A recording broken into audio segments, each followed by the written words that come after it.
Getting today fresh.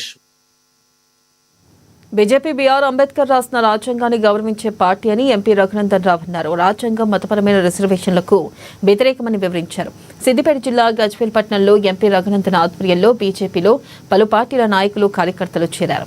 ఇక వారికి BJP కండువా కప్పి పార్టీలోకి ఎంపీ రఘునందన్ ఆహ్వానించారు. కాంగ్రెస్ పార్టీ కేంద్రం రాసిన బిల్లులో మతపరమైన పేర్లను తొలగించి మళ్లీ పంపిస్తే 42% బీసీ రిజర్వేషన్లు ఇవ్వడానికి బీజేపీకి ఎలాంటి అభ్యంతరం లేదని రఘునందన్ రావు స్పష్టం చేశారు.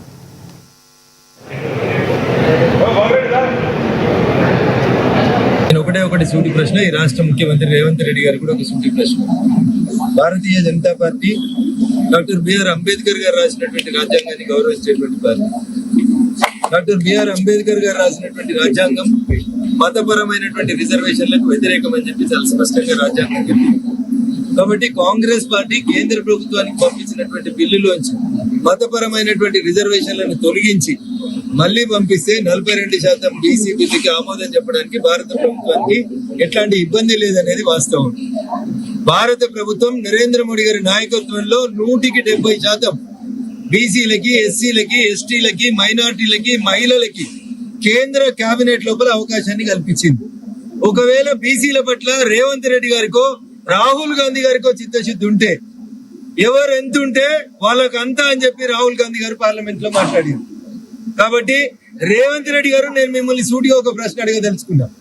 మేము 170 మందికి బీసీ, ఎస్సీ, ఎస్టీ, మైనార్టీలకు, మహిళలకు ఎట్లయితే మంత్రి పదవులు ఇచ్చినామో ఈ రాష్ట్ర కేబినెట్ లో 18 మంది కెపాసిటీ అయితే అందులో 10 మందికి ముందు బీసీలకి మంత్రి పదవులు ఇచ్చి బీసీ రిజర్వేషన్ గురించి మాట్లాడితే అది పిసిసి అధ్యక్షులకైనా రేవంత్ రెడ్డి గారికైనా గౌరవప్రదంగా ఉంటుంది.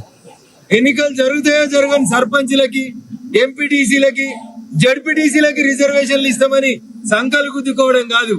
గెలిచి వచ్చినటువంటి ఎమ్మెల్యేలలో ఈ రాష్ట్ర కేబినెట్ లో రేవంత్ రెడ్డి గారు సగం